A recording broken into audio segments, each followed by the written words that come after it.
Miremos algunas cosas que están pasando en materia internacional, Paola. Hoy día, desde Venezuela, tuvimos una noticia importante. El presidente del Parlamento de Venezuela anunció la liberación de un número importante de presos políticos en una señal que va a ser, que deja nuevamente entrever la el muy probable acuerdo, las muy probables tratativas que hubo con el gobierno de Estados Unidos por parte de los hermanos Rodríguez antes que se tomara detenido a Nicolás Maduro. Lo digo ¿por qué? Porque el presidente de la Asamblea Nacional de Venezuela, que es el equivalente al presidente del Congreso, Jorge Rodríguez, hermano de Delcy, es hermano de la presidenta encargada, Delcy Rodríguez. Bueno, sus palabras específicas. Se anunció la liberación de un número importante de varias personas encarceladas en alusión a presos políticos nacionales y extranjeros. Ahora, presos políticos es un término que usamos nosotros, no él. Utilizamos nosotros, no él, porque además admitir que hubo presos políticos durante la administración de Nicolás Maduro. En plena democracia, donde se ha visto. Claro, cuando ellos dicen, pero si no había presos políticos en este país. Es curioso cómo la retórica, en todo caso, va, o la narrativa con que pretenden vender esto, se cae sola. A Donald Trump se le cae cuando dice que ellos fueron a buscar a un ciudadano que era un narcotraficante, digamos, y por otra parte están nombrando o están presionando al gobierno interino, reconociendo que dejaron un gobierno descabezado, ¿no es cierto? De hecho, hoy día en el New York Times habló de un decapitación del gobierno, o sea, está reconociendo que sacaron a la cabeza al gobierno. Y por otro lado, la retórica de los venezolanos en torno a que tenemos un presidente perfectamente constitucional, aquí en Venezuela no pasa ni una cosa rara, y ahora vamos a liberar a gente. ¿Qué es lo que tienen que liberar gente?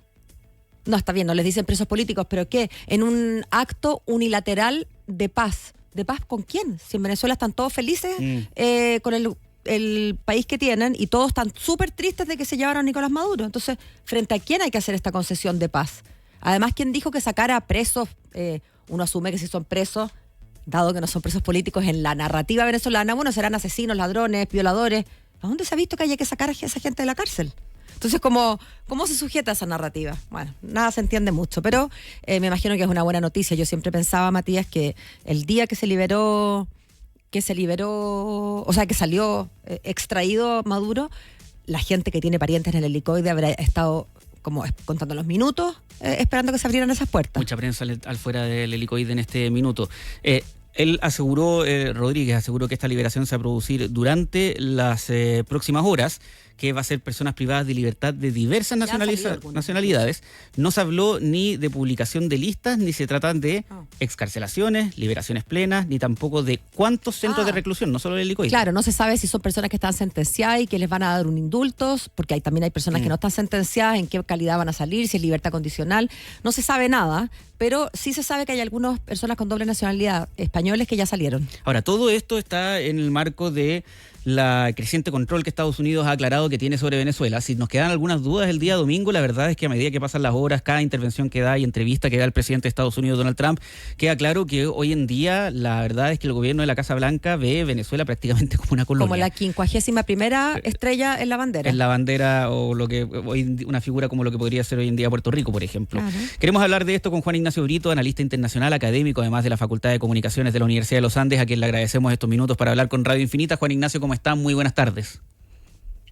Hola Matías, hola Paola, ¿cómo están? Hola, ¿qué tal? Gracias por invitarme. Igualmente, Juan Ignacio. Juan Ignacio, efectivamente pareciera que lo que Estados Unidos está haciendo en este minuto, si bien no va a tener tropas ni representantes diplomáticos directos en Caracas, sí al fin y al cabo los Rodríguez están operando como un gobierno completamente sometido a la voluntad de Washington. Bueno, da la impresión de que no tienen otra opción ellos, ¿no es cierto? Porque dependen completamente de Donald Trump y del gobierno norteamericano. Quedó muy en evidencia con la manera en que salió Maduro y con la manera en que ellos accedieron al poder directamente, los Rodríguez en este caso, o los restos del chavismo, lo que queda de ese régimen. Entonces, da la impresión de que su dependencia y su legitimidad, si es que podemos hablar de eso, dependen 100% del poder que les entrega el gobierno de Estados Unidos, y por lo tanto no tienen otra opción que actuar de esa manera. Ahora, es interesante, Juan Ignacio, constatar que yo concuerdo contigo, no hay demasiada opción, el mensaje fue claro, lo que le pasó a Maduro le puede pasar a ustedes, así que háganos caso. Pero en aquello que quiere el presidente Donald Trump que le hagan caso, tiene más que ver con este resarcirse económicamente, a propósito de las expropiaciones que sufrieran empresas norteamericanas del petróleo, ¿no es verdad?, en la era Chávez, y también pagarse por esta operativo militar que no costó nada de barato, pero no, digamos, la libertad de expresión, la libertad de prensa. Bueno, recién estamos sabiendo noticias de algunos presos políticos, sin demasiado detalle. Todas esas otras cosas que importan, digamos, y que nosotros desde Chile hemos visto cómo se han ido perdiendo en Venezuela, no están, parece, en las prioridades del presidente Donald Trump. No, y eso es bastante obvio, creo yo. A pesar de que sí hemos ido teniendo noticias respecto, por ejemplo, esto que está pasando en el helicoide, aparentemente, ¿no es cierto? Pero es obvio que lo que prima aquí es el interés nacional de Estados Unidos, y es un interés nacional definido de manera bastante estrecha por el presidente Trump, digamos. No es el interés nacional de Estados Unidos que conocimos durante mucho tiempo, cuando Estados Unidos entraba en un país, trataba de reformarlo, lo que ellos llamaban la construcción de naciones, de crear ahí una democracia, cambiar el sistema, cambiar el modelo. Eso no da la impresión de que sea ahora. Lo que privilegia el gobierno de Trump, que da la impresión es que privilegia la estabilidad de Venezuela por sobre todas las cosas y la protección y promoción de sus propios intereses, que son definidos, como digo, de una manera muy estrecha. O sea, tienen que ver con el petróleo, sin duda, tienen que ver con el evitar que siga la migración desde Venezuela hacia Estados Unidos, tienen que ver con cortar el flujo del narcotráfico que va desde Venezuela y Colombia hasta Estados Unidos, y tiene que ver con cortar también el flujo de crimen organizado que llega desde Venezuela a Estados Unidos, y por último tiene que ver con eliminar la presencia o disminuir o reducir la presencia de potencias extrarregionales en ese país. Entonces, ese es el interés de Estados Unidos, y no parece estar la promoción de la democracia, la promoción de los derechos humanos directamente relacionado con esta operación. ¿Y cómo lo observas tú, Juan Ignacio, que estás dedicado a mirar el mundo? Tienes más o menos, calculo yo, mis años, así es que probablemente estás familiarizado con otras intervenciones de Estados Unidos. No es nuevo lo que está haciendo Estados Unidos, pero sí es nueva la forma. El estilo Donald Trump, por supuesto que es nuevo, lo decías tú en otras ocasiones, había al menos una retórica de construir nación, de recuperación de democracia, y sin embargo ahora las cosas ocurren con un pragmatismo y casi con impudicia. ¿De qué habla eso? Yo no quisiera hacer eco de algunas voces, por ejemplo en Chile, que dicen, o en la propia Venezuela, ¿no?, que decían que esto es el principio del fin, que ahora estamos todos en amenaza, que mañana Donald Trump puede venir a sacar a Castro o a cualquiera, digamos, si se le antoja. Pero hay algo de eso también, ¿no? Lo que hay, creo yo, Paola, y gracias por el piropo, yo creo que soy bastante mayor que tú, Paola. Pero lo que hay es que estamos en el inicio de una nueva era distinta, digamos, ¿ya? Donde las coordenadas del sistema internacional funcionan de una manera distinta, y ya no podemos echar de menos lo que se llamaba antes el orden liberal internacional, porque ese orden aparentemente ha colapsado de manera definitiva, y las coordenadas por las cuales se fijaba el marco de acción que fijaba ese orden liberal internacional ya no corren. Entonces, por lo tanto, la nueva política internacional, podríamos decir, es una política internacional mucho más cruda en términos de la promoción del interés nacional por parte de los actores relevantes, o sea, las grandes potencias.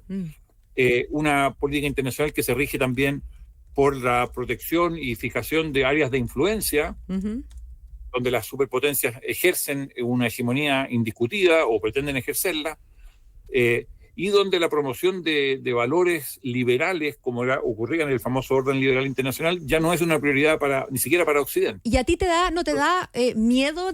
No digo en lo personal, es que andas temblando, pero supongo que este orden, que es nuevo, y comparto contigo esa mirada, para nosotros, los que hemos vivido en este lugar, en este lado del mundo, en Occidente, es aún más nuevo.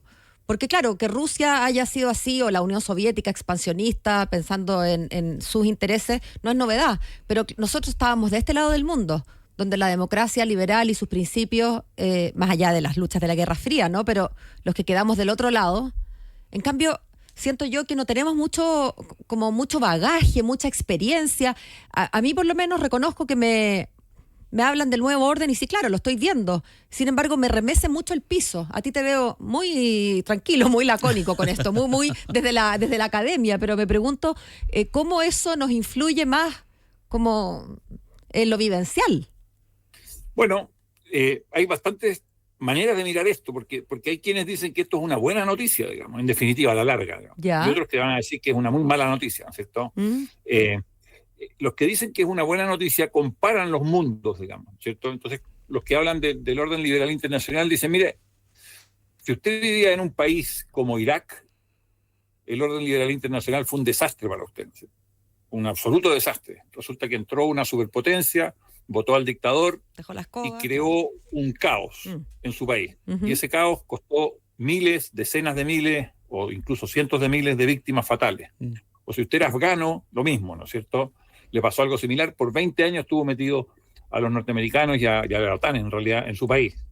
¿Y por qué? Porque en esa época Occidente buscaba transformar a los países. No solo se limitaba a intervenir y cambiar al gobernante, sino que quería cambiar al país entero, construir una nación nueva. Entonces dicen, los que son críticos del orden liberal internacional van a decir ahora, bueno, eso se acabó, ya no vamos a tener estas guerras de 20 años, y la operación de Trump es bastante simbólica de eso, ¿no es cierto? O sea, él entra, saca a Maduro y deja básicamente, por una cuestión, creo yo, de estabilidad y de conveniencia para Estados Unidos, por supuesto, deja a cargo a los mismos que estaban porque puede controlarlo. Eso puede sonarnos muy terrible, pero en términos de vidas es bastante mejor, podríamos decir, si pudiéramos comparar, digamos, no es fácil comparar estas cosas, que una invasión estilo iraquí, donde hubo miles de muertos, destrucción del país, efectivamente una ocupación real, digamos, con gente de otro país interviniendo, etcétera, etcétera, y todo lo que vimos. Entonces, ese idealismo liberal para algunos es símbolo o sinónimo de un intervencionismo mucho peor que este, digamos. Ahora, y otros van a decir, este mundo actual es muy inestable, y ambos tienen razón, ¿eh? Sí. Este mundo actual es muy inestable, muy peligroso, como que vivimos en el borde del precipicio a cada rato. Estamos pensando que puede haber guerras nucleares, cosas que antes ya no se habían descartado, guerras entre superpotencias. No es descartable que China invada Taiwán y eso provoque algún problema con Estados Unidos. Vemos a Rusia invadiendo a su vecino y comprometiendo la seguridad europea, etcétera. Cosas así que antes no veíamos, sin duda, y por lo tanto es un mundo más inestable, pero a la larga menos, según los críticos, menos peligroso para los que son favorables a un orden más realista, sí, y más peligroso para los que son favorables a un orden más liberal, podríamos decir. Sí. Y tú, yo creo que tienes un punto en esta comparación que haces, entendiendo que es difícil sobre la cantidad de vidas humanas. Pienso en una lógica más utilitarista. Y sin embargo, me hacen falta todavía principios y valores. Será que soy muy idealista yo, pero ¿dónde queda la moral en este nuevo orden? Pareciera que los valores tradicionales del mundo judeo, no sé, del mundo occidental desaparecen en pos de un realismo y de un pragmatismo que a mí me da un poquito de miedo, reconozco, pero bueno, es una reflexión nomás. Sí, lo que ocurre es que nosotros tendemos, porque es un personaje muy, muy presente, ¿no es cierto?, a igualar todo esto a Trump. Entonces, como que Trump opaca cualquier otra posibilidad, porque es un tipo tan, podríamos decirlo, incluso desagradable. Sí, claro. Actúa con una actitud, digamos, de bully o de matón, digamos, etcétera. Entonces nos resulta muy, muy notorio y muy antipático todo eso, ¿no es cierto? Y es bastante claro que es así, digamos. Ahora, yo creo que esto es más grande que Trump, mucho más grande que Trump, digamos. O sea, que el cambio de era obviamente pasa por Trump, pero no depende de Trump. O sea, hay otras potencias. China, por decirte algo, se comporta de una manera bastante agresiva con sus vecinos también. Sí. De acuerdo. O sea, y por ende, no respeta fallos de la Corte Internacional de la Haya. Y Rusia ni digamos. Y Rusia, ¿para qué decir? ¿No es cierto? Entonces, no es una sola cosa de Trump. Esto es más grande que Trump, a pesar de que Trump tiende como a ocupar los espacios y a quitarle el oxígeno a todo lo demás, digamos, ¿cierto? Pero esto es un cambio, si es que lo es, digamos, porque estamos muy encima, muy prematuro para decir esto, pero si es que es un cambio de era, responde a que van a existir otras lógicas, digamos. Y tampoco es algo que no haya pasado antes en la historia del mundo, quiero decir, ¿no es cierto? Lo que pasa es que nosotros hemos estado viviendo casi toda nuestra experiencia vital, y como tú sabes, Paola, yo soy mucho mayor que tú, así que... entonces, casi toda nuestra experiencia vital bajo el orden liberal internacional. Entonces, ese es el hábito y lo que nosotros conocemos. Exacto. Pero el mundo ha tenido otras experiencias y otros órdenes internacionales para preservar la paz, digamos, o para preservar la seguridad. Ahora, para preservar la paz en el continente, pareciera que Gustavo Petro encontró una fórmula que en verdad ya todos sabíamos, que es un poquito adular al presidente de Estados Unidos. Obvio. O sea, bastó una llamada en la que me imagino que el tono fue de amigos, una hora dice que hablaron. De todo esto fue un malentendido, de en el fondo yo le tengo mucho respeto a pesar de todo eso, y eso bastó para ganarse una invitación a la Casa Blanca. Es decir, pareciera que hay fórmulas para manejar a Donald Trump, pero esa fórmula depende evidentemente de darle en el gusto en un montón de cosas que no todos los líderes están dispuestos. Al final yo creo que están todos dispuestos, porque si Petro está dispuesto, yo creo que Petro era de los pocos rebeldes. Quizás Lula ha sido más firme, ¿no es cierto? Pero a la hora de los que hubo, incluso Chile, digamos, donde tenemos un presidente que declara de una forma, cuando Estados Unidos reclamó porque Chile estaba llegando a un acuerdo con China para hacer un observatorio en el norte, bueno, Chile observatorio. Claro. Exacto. O sea, podemos decir muchas cosas, podemos creer que somos especiales, pero no somos tan especiales, ¿verdad? Juan Ignacio Brito, analista internacional, académico de la Facultad de Comunicaciones de la Universidad de los Andes, te queremos agradecer muchísimo por estos minutos para conversar con Radio Infinita. Pues buenas tardes y hasta la próxima. Chao, Juan Ignacio, Bien. gracias. Nos estaremos viendo. Adiós.